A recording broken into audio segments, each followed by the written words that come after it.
잘 오셨습니다. 오늘 고민하시다가 또 오신 분도 계실 텐데, 제가 와서 보니까 이 좀 필리핀 마닐라가 그 한국 교회하고 조금 다른 것들이 하나 이제 몇 가지씩 있는데, 그 중에 하나는 이 방학이 좀 긴 것 같습니다. 부활절 예배 이후에 8월까지 계속 방학이라는 그런 가슴 아픈 소문이 현실로 다가오고 있습니다. 여러분, 이럴 때일수록 또 이럴 때면 미국이나 아니면 한국이나 이게 휴가 때 아이들 휴가 맞춰서 또 아빠 휴가 맞춰서 이렇게 가시는 거는 쉼이 필요합니다. 그러나 이것을 핑계로 나는 계속 휴가다 이렇게 쉬지 마시고, 오늘 특별히 애통하는 자가 복되다라고 하는 말씀인데, 애통하는 자가 삶의 자리에서는 어떻게 그 애통함이 표현이 될까요? 저는 그 예배와 기도의 자리에서 표현되지 않을까 생각합니다. 가슴 아프게 가슴 시리게 아픈 자들이 하나님 앞에 예배 드리는 것 빼고 할 게 뭐가 있을까? 예배를 통하여 주님의 위로를 기다릴 수밖에 없고 하늘의 위로를 기다릴 수밖에 없겠죠. 1만 시간 기도 대행진, 또 기도의 습관을 들이기 위해서 하고 있는데, 기도의 자리에 주님 앞에 나와서 우는 것 외에 우리가 또 할 수 있는 뭐가 있을까요? 그래서 여러분, 예배의 자리, 기도의 자리, 이런 때일수록 더 집중해서 사모함으로 나와주시고, 또 오신 분들이 이런 말씀을 들어요, 그죠? 그러나 이제 이 영상이 다 인터넷, 유튜브에 다 올라가기 때문에 지금 어딘가에서 지금 방학 중에 계신 분들은 다 들으시고 예배의 자리, 기도의 자리를 지켜주시기를 부탁을 드립니다. 팔복에 대한 말씀을 계속 전하고 있습니다. 팔복의 말씀을 늘 읽고 묵상할 때마다 목회자인 저에게도 늘 질문이 있어요. 그건 뭔고 하니, 이게 복이 될 수 있나? 라고 하는 거죠. 심령이 가난한 것, 절대 가난의 상태, 이게 어떻게 복이 될 수 있을까? 애통한 것, 정확한 뜻은 이따가 설명을 드리겠으나, 그냥 한자를 조금 아는 사람이라면, 영어를 좀 아는 사람이라면, 애통이라고 하면 이것은 슬픈 건데, 아프도록 슬픈 거, 뭔가 큰 슬픔인데 이게 어떻게 복이 될 수 있나? 예수를 믿는다라고 하는 것은, 그리스도인은 이렇게 말도 안 되는 거를 복이라고, 아멘이라고 이렇게 믿고 사는 게 그리스도인의 억울한 삶인가? 이런 질문을 던지지 않을 수가 없습니다. 그러나 팔복의 말씀은 복일까요? 아닐까요? 복이겠죠. 목사가 강단에서 거짓말하진 않겠으나, 목사도 인간이기 때문에 주일날도 혹 거짓말하거나 실수할 수 있어. 그러나 그러면 안 되겠지만, 이게 중요합니다. 또 이게 중요합니다. 주님은 절대 시건하지 않으시죠. 산상수훈 내지 팔복의 말씀은 예수님이 직접 말씀하신 거예요. 사도들이 얘기한 것도 아니고 예수님이 직접, 예수님의 육성으로. 그렇다라고 하면 이것은 복음이 맞습니다. 진리입니다. 그러나 우리가 오늘도 이 말씀이 선포된 지 수천 년이 지난 지금도 이 말씀을 우리가 읽고 묵상할 때, 아멘, 그렇습니다. 심령이 가난한 것이 복이죠. 다른 게 복이 아니라 그게 복이죠. 애통해 하는 게 복이죠. 이렇게 아멘으로 화답할 수 없는 것, 그것은 어디에 이유가 있을까요?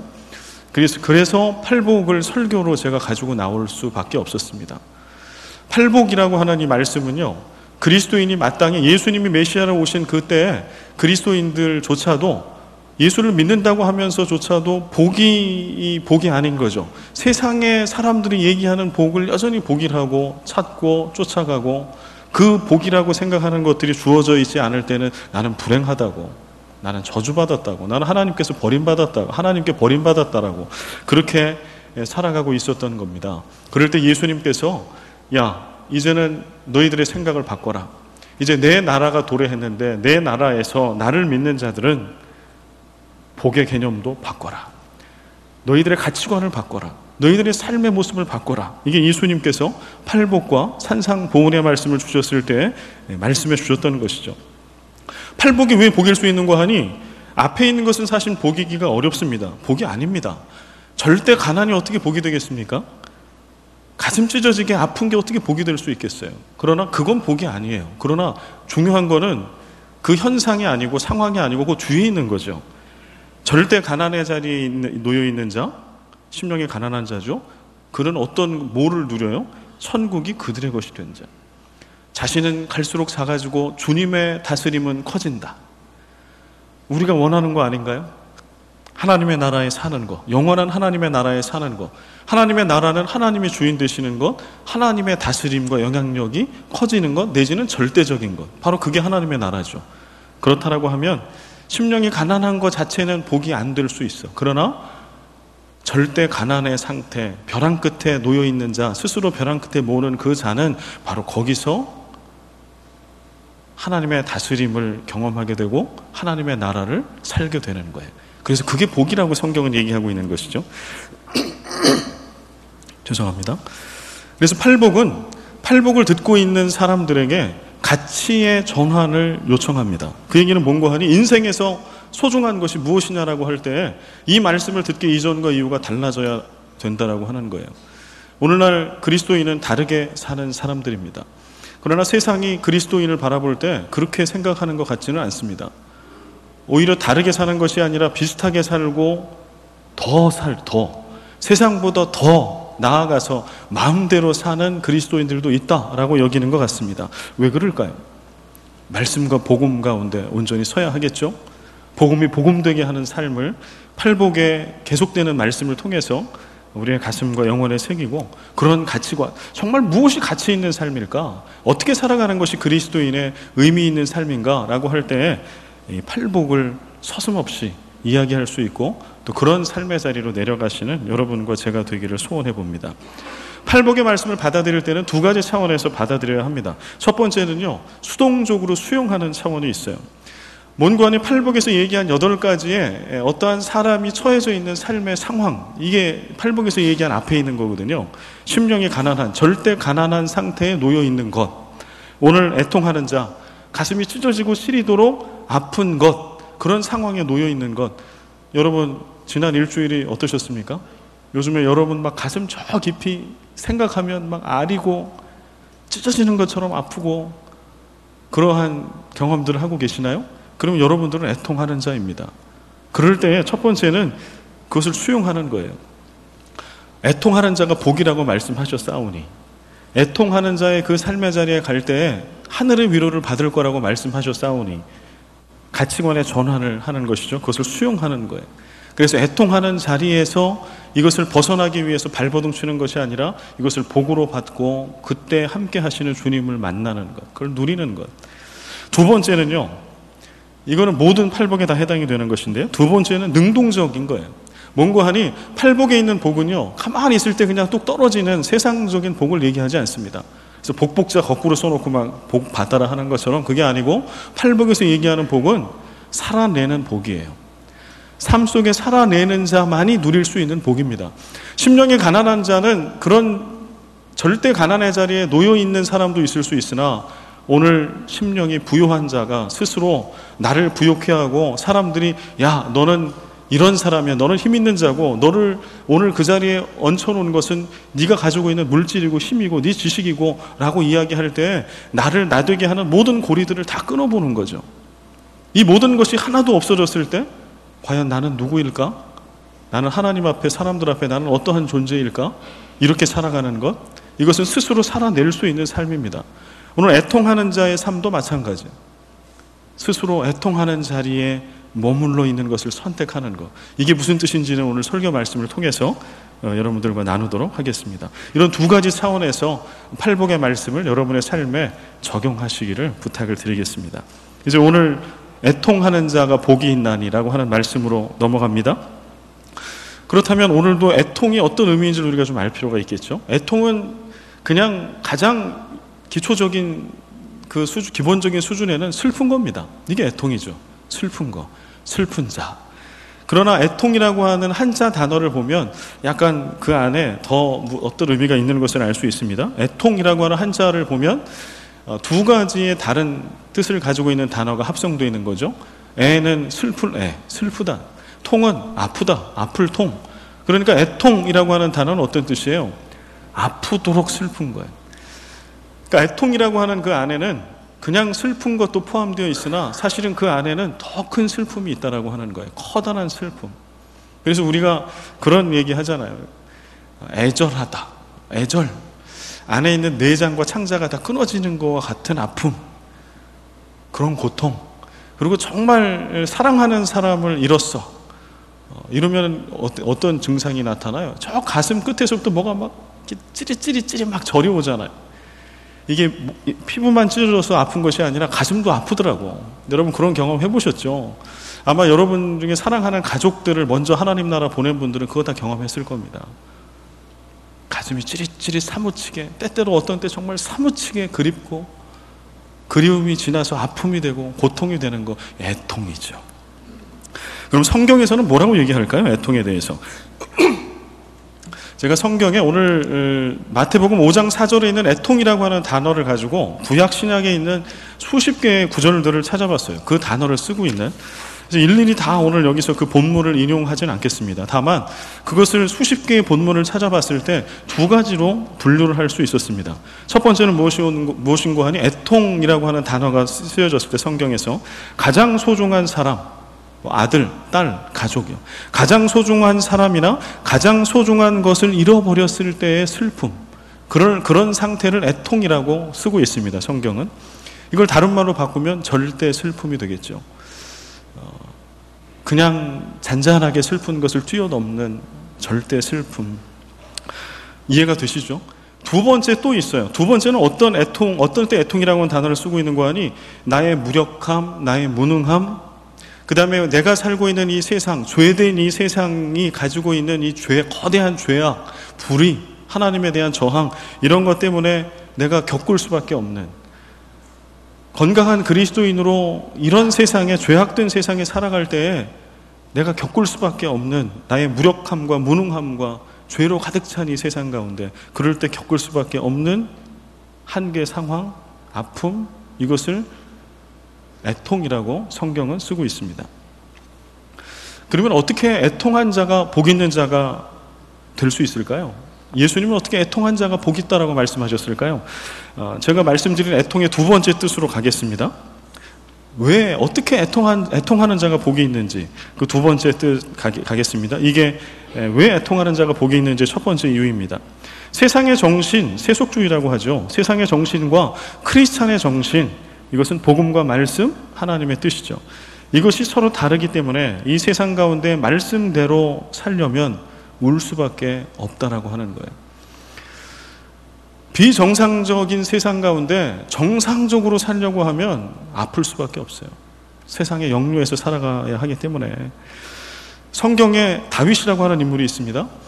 다윗은 이유도 되지 않는 이유, 사울 왕의 개인적인 어떤 원한, 그의 왕위를 다윗에게 뺏길 거라고 하는 원한 때문에 일방적으로 나라를 지켰던 다윗이 일방적으로 도망자 신세가 됩니다.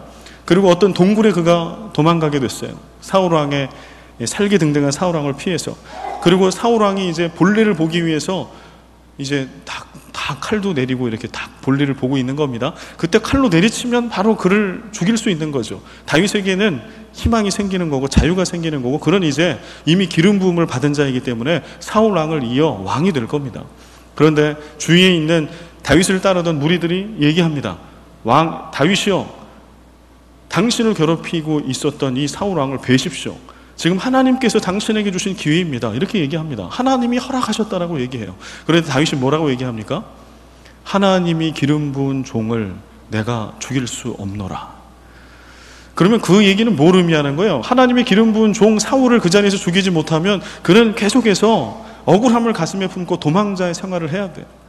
이방 땅 모압과 블레셋 땅에 가서 미친 척을 하면서까지도 그의 생명을 지켜야 하는 그런 상황에 놓이게 되는 거예요. 그는 계속 애통해 할 겁니다. 그는 계속 슬플 겁니다. 그러나 그는 그것을 택해요. 왜요?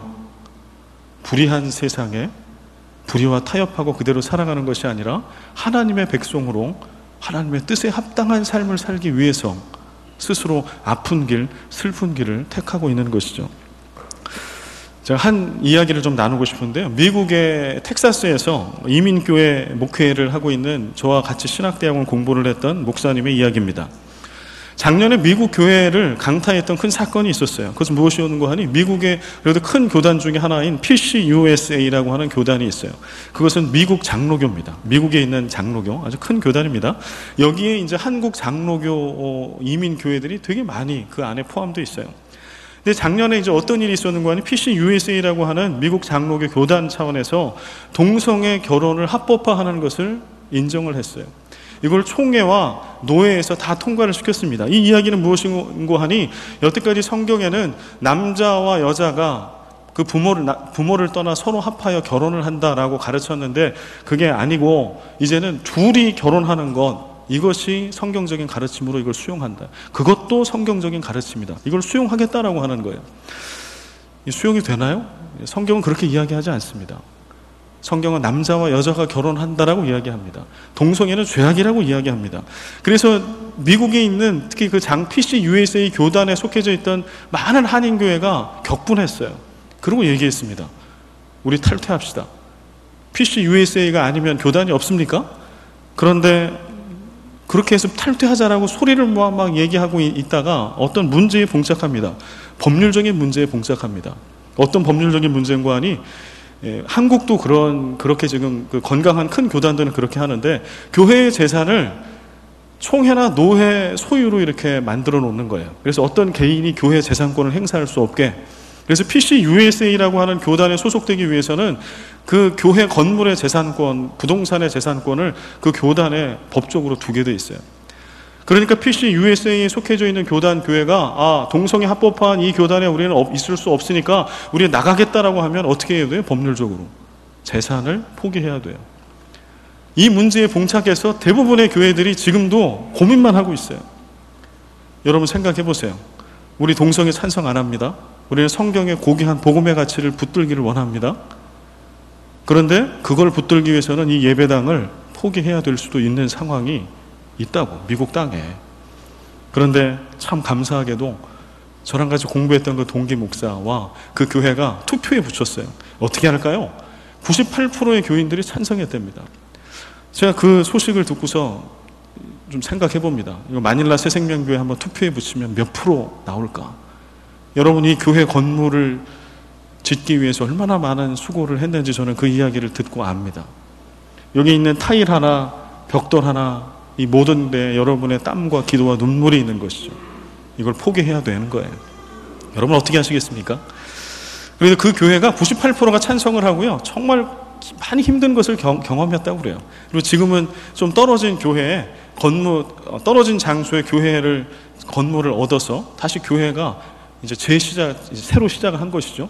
그래서 몇 주 전에 예배를 드렸다라고 하는 것을 페이스북을 통해서 보게 됐습니다. 그리고 거기 구구절절히 써 있어요. 이제 그 부흥 말씀 집회를 이제 교회 옮기고 처음 했는데 그 교민 신문에 기사가 나와 있기를 예상은 했지만 실제로 그렇게 재산권을 포기하고 나와서 따로 교회를 시작할 때 말도 할 수 없는 어려움들이 있었다. 울 수밖에 없었던 거죠. 통곡할 수밖에 없었던 것이죠. 그러나 그 길을 택한 교회가 있더라고요. 그래서 얼마나 감사했는지 몰라요. 미국 교회에 희망이 있다. 미국에 있는 한인교회에 희망이 있다. 여러분 언제 그 폭풍이 이 필리핀 땅에 올지 모릅니다. 여러분 각오하십시오. 그때 여러분 어떤 선택을 하시겠습니까? 애통하는 자는 그런 자예요.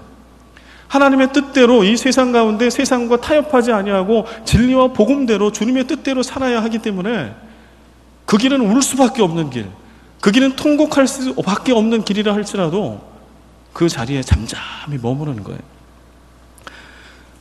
지난 주 목금토에 이 아시아 지역의 CBMC 기독실업인 협회에서 비전 스쿨이라고 하는 것을 열었습니다. 스텝까지 포함해서 90여 명의 CBMC 멤버들이 참여했고 저는 개회 예배 때 잠깐 갔다 왔는데요. 크리스찬 기업인으로 살아가는 것, 저는 그 자리도 애통하는 자의 자리와 같다라고 생각합니다. 여러분들이 정말 크리스찬으로서 기업을 경영하고 회사에 세상 가운데 일하고 싶다라고 하면 눈물 없이 일할 수 없어요. 여러분이 필리핀 땅을 이제 저도 좀 알고 있는데요.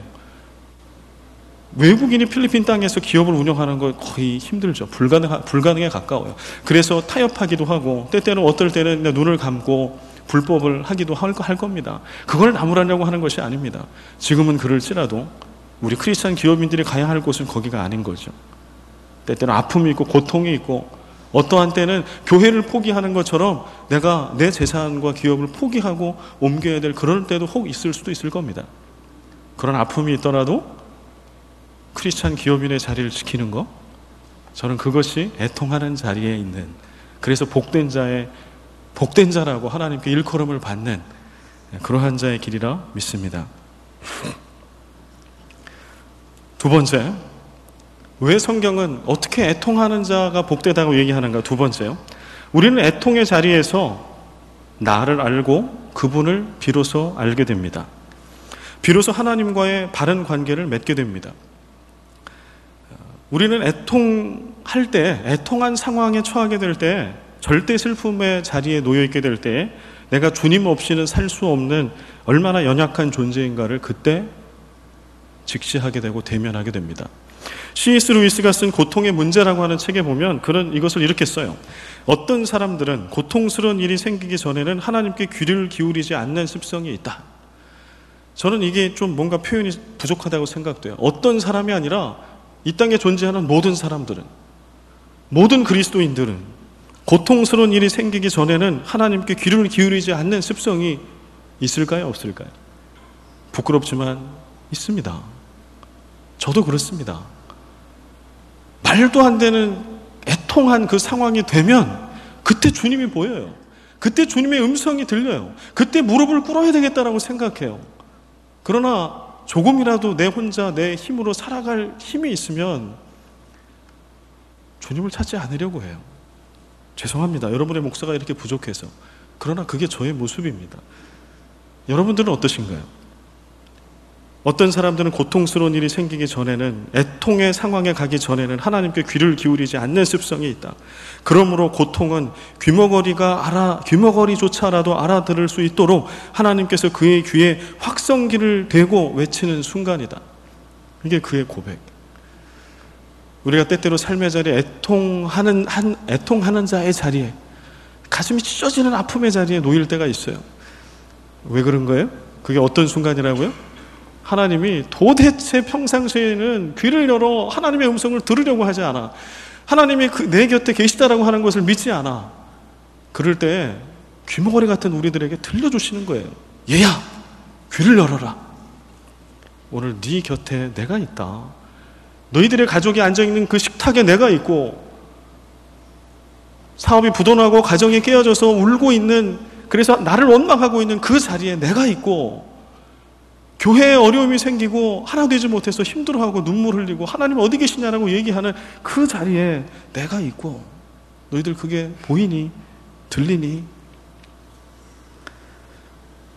우리는 애통할 때 비로소 내 고통 가운데 함께 계시며 모든 자의 슬픔을 공감해 주시는 하나님을 만납니다. 하나님을 만나야 하나님을 올바로 알게 됩니다. 몇 년 전에 2007년에 미국에서 이제 책이 나왔고요. 한국에는 제가 알기에 2009년인가 이렇게 그 한글로 번역된 책이 나왔는데, 소설 오두막이라고 하는 책이 있습니다. 폴 영이라고 하는 선교사님의 아들이 쓴 책인데요. 지금도 뭐 베스트셀러 중에 하나죠.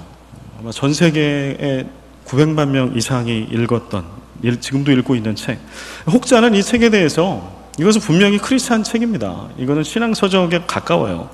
그런데 혹자는 이 책에 있는 내용들을 이야기하면서 이것은 비성경적이고 비진리를 담고 있기 때문에 크리스찬들이 읽으면 안 된다라고 이야기합니다. 그러나 저는 좀 생각이 다릅니다. 크리스찬들이 대중문화를 접할 때 가져야 할 것들이에요. 영화, 책, 그것은 영화고 책입니다. 그것은 성경이 아닌 거예요. 그래서 우리가 취할 것들을 취해야 합니다. 그 가운데. 물론 비진리의 내용, 이거는 따라가면 안 되고 우리가 바라봐서는 안 될 내용들을 가지고 있는 것들도 있어요. 그거는 피해야 합니다. 그러나 그런 것이 아닌 것들이라고 하면 우리는 균형 잡힌 복음의 눈, 신앙의 눈으로 그것을 취하여 우리의 취할 것을 취하면 됩니다. 그런 의미의 소설 오두막은 참 파급 효과가 큰 그러한 책이에요. 그 책에 이런 내용이 있습니다. 맥이라고 하는 주인공이 등장하는데요. 그 맥에게는 5명의 자녀가 있습니다. 그리고 5명의 자녀와 함께 피크닉을 떠났어요. 어느 날. 그런데 그만 그 피크닉 장소에서 막내딸 미시라고 하는 5살 난 딸을 잃어버립니다. 정확히는 잃어버린 게 아니라 연쇄살인범에 의해서 그 딸이 처참하게 살해를 당해요. 열심히 놀고 이렇게 있을 때 아들이 물에 빠진 것을 이제 끄집어내기 위해서 갔다가 수습하고 와보니 막내딸이 사라진 거예요. 그래서 이제 찾다 보니까 오두막에 막내딸의 피 묻은 드레스가 발견됐어요. 그리고 그 장소에 연쇄 살인범이 남겼던 그런 증거가 남겨져 있어요. 이 시신도 찾지 못했습니다.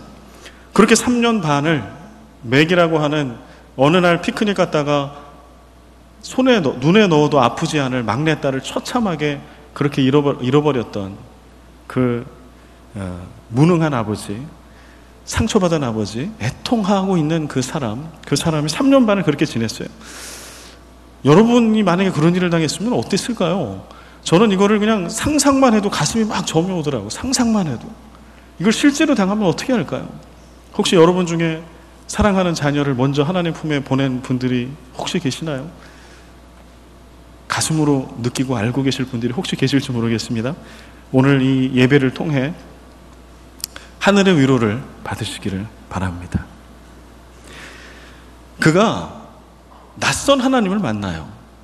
우리가 기대하지 않은 삶의 자리에 감당할 수 없는 그런 애통한 순간을 만나게 되면요, 우리는 그 순간에 누구를 만나냐면 낯선 하나님을 만나요. 오늘 우리가 예배당에서 만나는 하나님은요, 익숙한 하나님이에요. 사랑의 하나님, 한없이 자비로우신 하나님, 한없이 온유한 하나님, 세상의 어떠한 공격과 악의 공격과 저항 가운데도 우리를 눈동자처럼 지켜주시는 하나님. 그런데 때때로 사랑하는 가족을 앗아가시는 것처럼 보여지는 하나님은 낯선 하나님.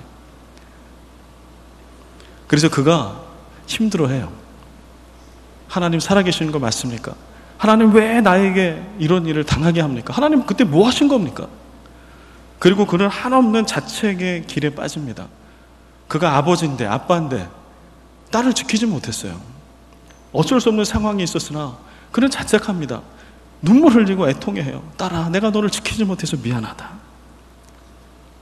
그렇게 눈물로 지새우고 애통함으로 가슴을 부여안고 지새웠던 3년 반의 세월이 지난 어느 날 그의 집 앞에 우체통에 한 통에 카드가 날라와요. 그 카드 앞면에 발신인의 이름에 파파라고 쓰여 있었어요. 그런데 그 파파라고 쓰여진 글을 보면 좀 충격을 받고 놀랍니다, 주인공이. 왜냐하면 그 파파라고 하는 그 말은 그의 사랑하는 아내가 기도할 때 늘 쓰던 용어였어요. 우리가 하나님 아버지 이렇게 부르는 것처럼 파파 이렇게 기도했던 거예요, 아내가. 그러니까 파파는 누구예요? 하나님이에요, 하나님. 하나님께로부터 온 것 같은 카드를 받았어요. 그는 두렵고 떨리는 마음으로 그 카드를 열어봅니다. 그 카드에는 초대장인 거예요, 카드가. 나는 너를 만나고 싶다. 오두막으로 와라. 어디로 와라? 오두막으로 와라. 오두막은 그 주인공에게 어떤 장소인가요? 사랑하는 막내딸 미시를 처참하게 잃어버렸던 곳. 지금도 그 딸이 흘렸던 피가 흥건히 벽에 바닥에 고여있는 그곳. 다시는 기억하고 싶지 않은 곳. 절대 슬픔의 공간. 하나님이 부재한다라고 느껴졌던 바로 그 공간. 근데 그 소설 속에 하나님이 그를 오두막으로 부르시더라고요. 그래서 그가 고민을 해요. 가야 되나 말아야 되나. 그리고 차를 몰고 그 길을 가는데요, 그 전에 갔던 익숙한 3년 반 전에 갔던 그 길에 접어들었을 때 그가 몇 번을 망설이는지 몰라요. 내가 이 길을 가야 하나? 그 길에 정말 파파가 계실까? 그분을 만난다고 한들 내 딸을 다시 돌려받을 수 있을까? 그러나 그 모든 갈등과 주저함을 무릅쓰고 그는 그 오두막으로 찾아갑니다. 그리고 그 소설의 내용은요, 그 오두막에서 삼위일체 하나님을 만나요. 근데 이제 소설 속에는 이 사람의 형상을 하고 있고 여자도 있거든요. 그 다음에 지혜자도 만납니다. 그리고 그 하나님과의 만남을 통해서 그가 회복을 얻어요. 고통의 순간에 하나님이 안 계신 것이 아니었다라고 하는 것. 처참하게 죽었던 딸이 저 하나님의 나라, 그가 보고 있는 환상 가운데 꿈꾸면서 이제 며칠 동안에 있었던 일을 소설책에 쓰고 있는데, 그 주인공이 바라봤을 때 그 딸이 자기 오빠 언니들하고 너무 해맑게 놀고 있는 거예요. 근데 거기 그 처참하게 죽은 미시가 있는 거예요. 그에게 얘기합니다. 딸아, 미안하다. 내가 너를 지켜주지 못해서 미안하다. 그런데 그 딸이 웃으면서 아빠에게 얘기해. 소설에서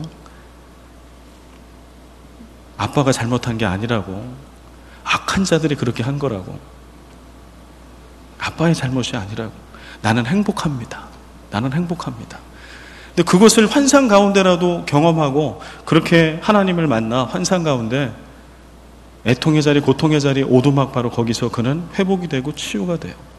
하나님에 대한 원망을 내려놓습니다. 딸에 대한 죄책감을 내려놔요. 그리고 그는 일상으로 돌아옵니다. 이 소설이 우리에게 던져주는 것 중에 가장 깊은 질문 중에 하나는 저는 이거라고 생각해요. 여러분에게도 그 오두막이 있지 않습니까? 라고 물어보는 거예요. 여러분에게 오두막이 있지 않나요? 생각하면 가슴이 찢어지고 저리고 눈물이 툭툭 떨어지는 곳, 기억하기 싫은 장소, 내 인생 가운데 지워버리고 싶은 순간.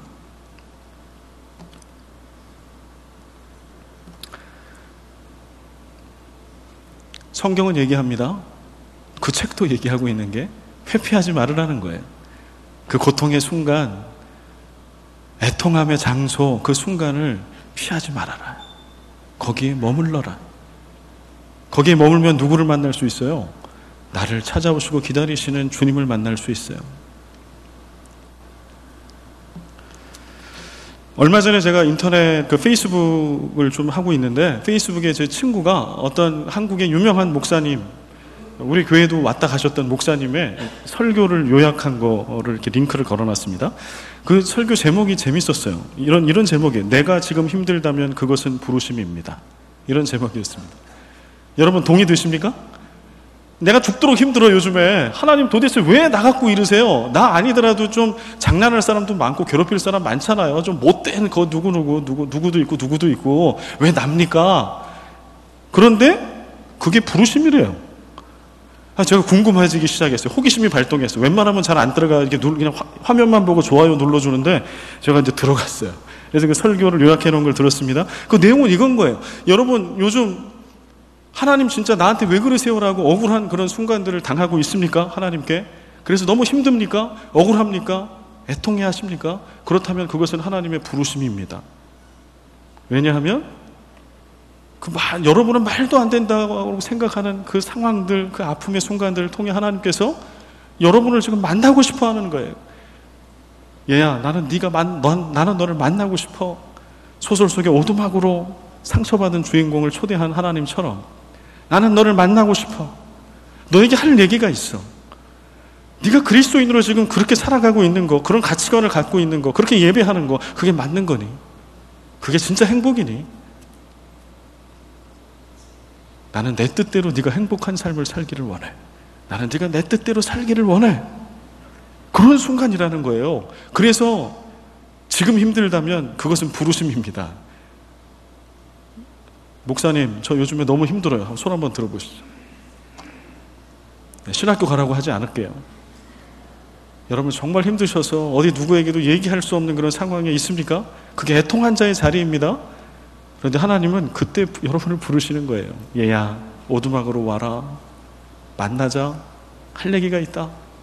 너에게 전해줄 내 진심이 있다. 내가 네 아픔을 알아. 네 수고로움을 알아.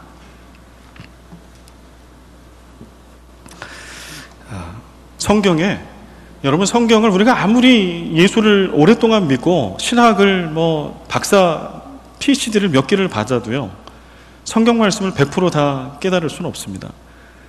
그래서 여러분들이 이제 제가 인도하는 성경 공부 모임에 오셔서 혹시 질문을 하면 저는 솔직하게 대답을 해드려요. 모르면 모른다. 거기까지입니다. 왜냐하면 다 할 수 없거든요.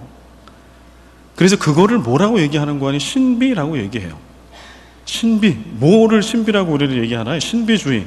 다 드러나지 않은 뭔가 좀 이렇게 그런 거 있잖아요. 다 드러나지 않고 다 알 수 없는 뭔가 이런 거. 선글라스 딱 끼고 있으면 도대체 저 사람이 어디를 보고 있는 걸까요? 신비로운 거. 이걸 신비주의라고 얘기하는 것처럼 성경에도 신비가 있어요.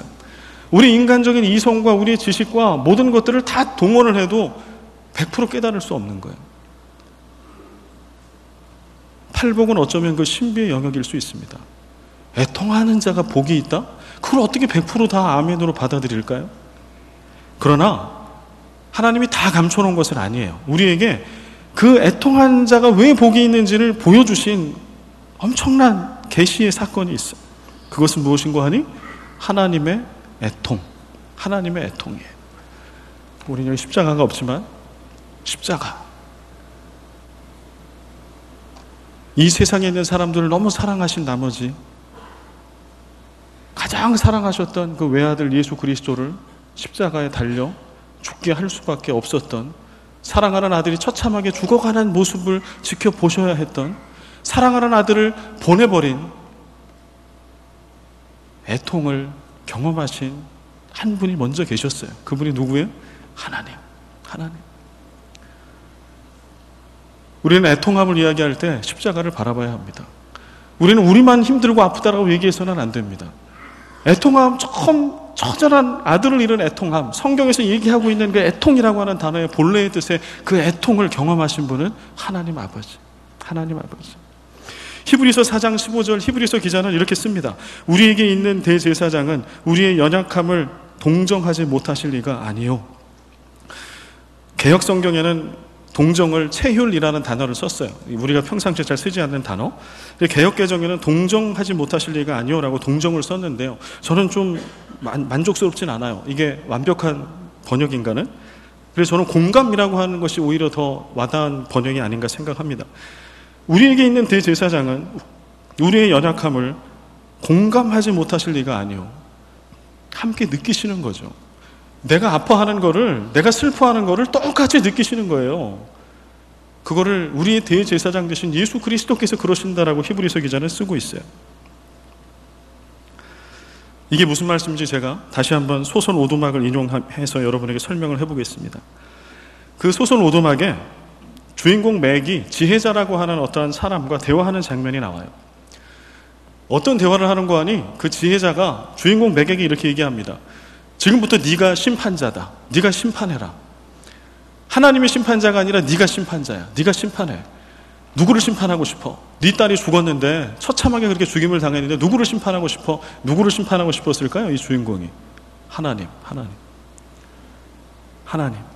왜 내 딸을 지켜주지 않으셨습니까? 왜 내 딸이 그렇게 처참하게 죽어가는데 하나님 뭐 하셨습니까? 뭐 이런 막 외침을 하는 거예요.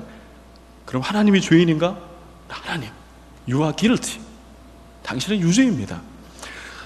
그러고 나자 지혜자가 또 얘기해요. 주인공에게, 그러면 이제 네가 또 재판할 대상이 또 있다. 네 자녀들을 봐라.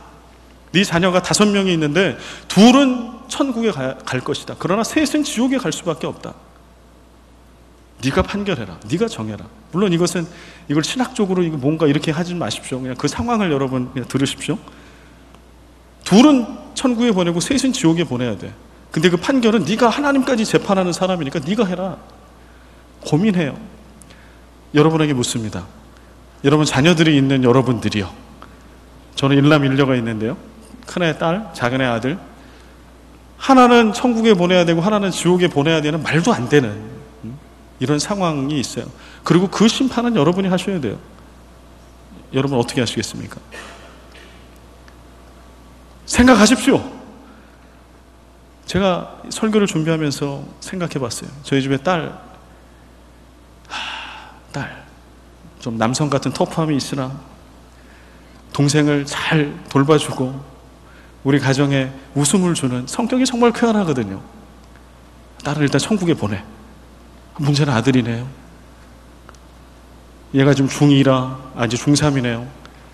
그 무서운 중2를 힘들게 보내오고 그러한 때에 또 마닐라 땅에 와서 때때로는 이해 안 되는 행동을 했는데 지옥에 보낼까요? 그래서 보낼까요? 아무리 생각해도 답이 안 나. 바꿀까? 그러면 아들 천국, 딸 지옥, 답이 안 나. 여러분 그 소설에서는 뭐라고 얘기하고 있는지 아십니까? 이 맥이라고 하는 사람이 아무리 지혜자가 얘기를 해도 할 수가 없어. 할 수 없습니다. 할 수 없습니다. 할 수 없습니다. 그래도 해야 돼. 하나님까지 재판한 네가 정해. 그럴 때 그 맥이 이렇게 얘기해요. 차라리 나를 죽이십시오. 차라리 나를 지옥에 보내십시오. 그리고 내 아이들은, 내 새끼들은 천국에 보내주십시오. 그럴 때 지혜자가 얘기합니다. 그게 하나님의 애통이라.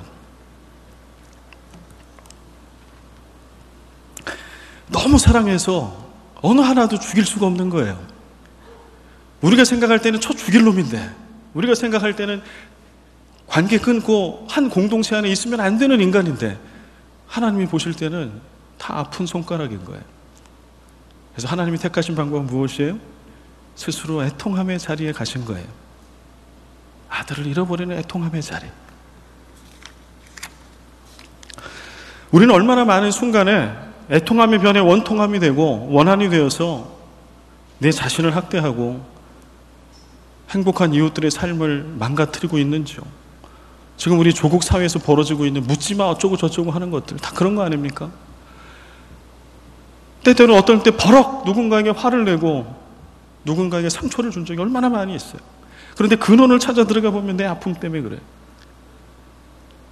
네가 잘못했다고, 엄마가 잘못했다고, 아빠가 잘못했다고 그렇게 하소연을 해. 그런데 그 깊은 내면에는 뭐가 있어요?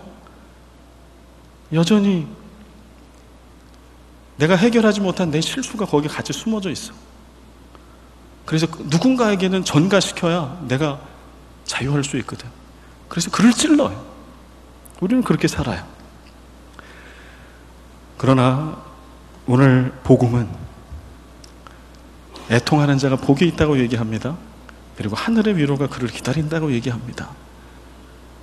제가 팔복의 말씀을 이렇게 주일 설교를 하게 되니까 여러분도 그러셨겠지만 팔복 말씀이 얼마나 유명한 말씀이에요. 책을 읽어도 몇 번을 읽었고 설교를 들어도 여러분도 이 설교를 많이 들으셨을 겁니다. 저도 마찬가지 많이 했어요. 근데 이번에는 좀 달랐어요. 깊이 묵상할 시간이 있었어요. 작년에 팔복 설교를 수요일 날 했고요. 그러고 나서 이번에 주일 설교를 준비하면서 깊이 묵상했어요. 곱씹어보고 또 곱씹어보고. 이번에 제가 애통하는 자의 복을 보면서 제가 깨달은 게 있어요. 아, 이거예요. 사람은 모두 다 애통하다라고 하는 거예요. 이거를 어떤 분은 책에다 이렇게 제목을 이렇게 했다고. 사랑하는 사람은 누구나 아프다. 그 책은 이렇게 쓰고 있어요. 이 땅에 존재하는 사람은 세 부류다.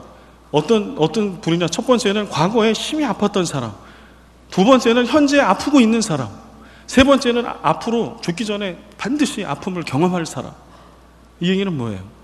인간이라 하면, 크리스찬이라 하면 이 나약한 존재는 아프지 않고서는 인생을 끝낼 수 없는 거예요. 누구나 다 아파요. 사랑하기 때문에 아프고, 미워하기 때문에 아프고, 연약하기 때문에 아프고. 이걸 가지고 제가 다시 묵상의 자리에 들어왔어요. 근데 마태복음 5장 4절은 뭐라고 얘기해요?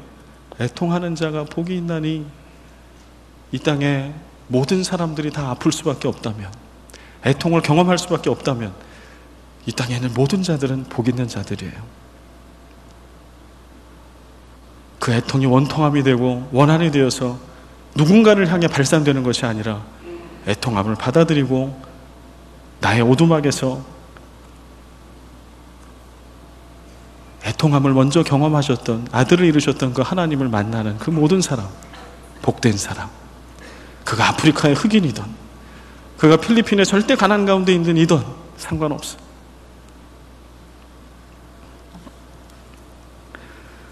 누군가의 상처 치유, 하나님에 대한 실망을 치유해주기 위해 겪지 않아도 될 아픔을 겪는 것이야말로 하나님께서 나에게, 크리스찬에게 가장 보고 싶어하는 모습은 아닐까요?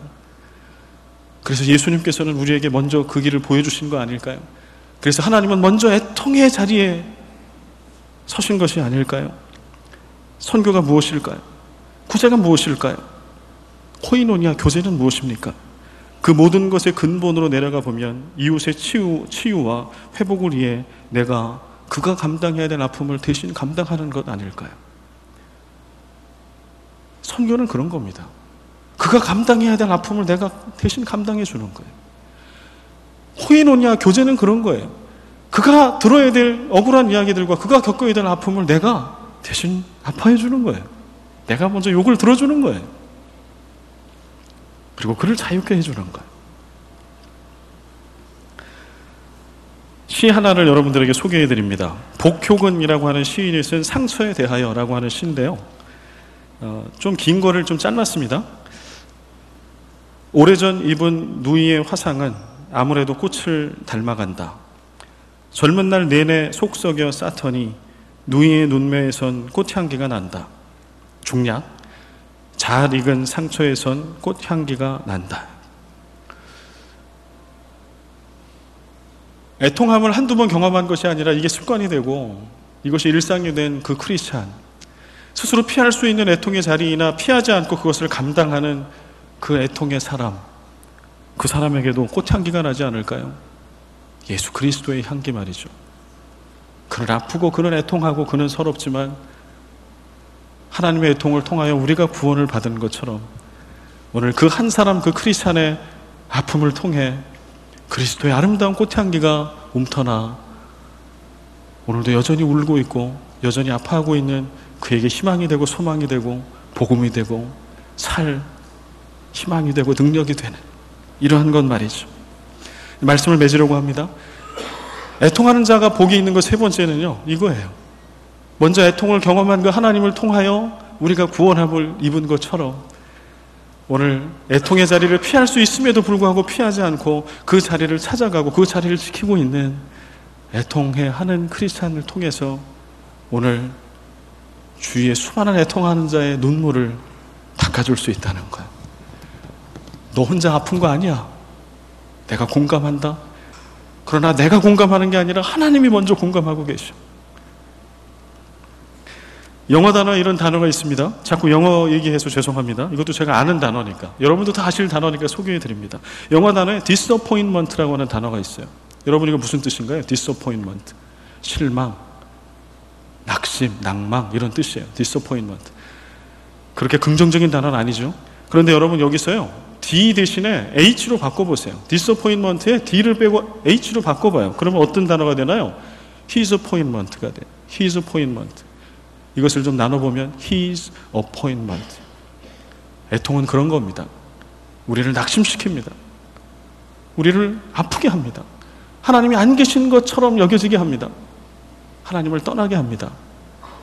그러나 애통의 자리를 피하지 않고 그 오두막에 머물러 주를 만나는, 먼저 애통하셨던 그 주님을 만나는 그 순간에 disappointment는 his appointment가 돼요. 그분의 선하시고 신실하신 약속이 돼요. 이 자리에 아마 여러분들도 저도 마찬가지로 한 자락에 내지는 두 자락에 세 자락에 애통함의 순간들이 여러분 인생 가운데 다 있으셨을 겁니다. 혹시 요즘에 그런 분들 계십니까? 제가 일부 때도 그랬고요. 오늘 예배 자리에 오기 전에 기도했던 것 하나는 그분들이 좀 위로받게 해주십시오.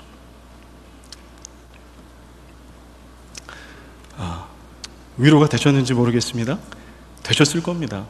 인간의 새치 혀로 주는 위로가 아니라 오늘 살아계신 그 주님이, 먼저 애통을 경험하셨던 그 주님이 이 시간에 여러분을 말씀 속에 만나시고 계시기 때문에 그래요. 여러분이 이제 그렇게 고백하고 그렇게 믿고 그렇게 살았으면 좋겠습니다. 애통하는 자는 복이 있나니. 아멘입니까? 애통하는 자는 복이 있나니. 이제는 우리 주 예수 그리스도의 은혜와 아버지 하나님의 그 크신 사랑과 성령의 교통하심과 역사하심이 애통하는 자가 복이 있다라고 하는 말씀을 아멘으로 받으며, 주님 머무셨던 그 애통의 자리에 나도 머물러 이 땅의 모든 애통한 자의 눈물을 닦아주며 복음의 소망을 나누기를 소원하고 다짐하는, 전에는 애통했으나 지금은 복된 자라 고백하는 예배 가운데 나온 모든 애통하는 자 위에, 슬픈 자 위에 이제로부터 영원까지 항상 함께 계시기를 간절히 축원하옵나이다.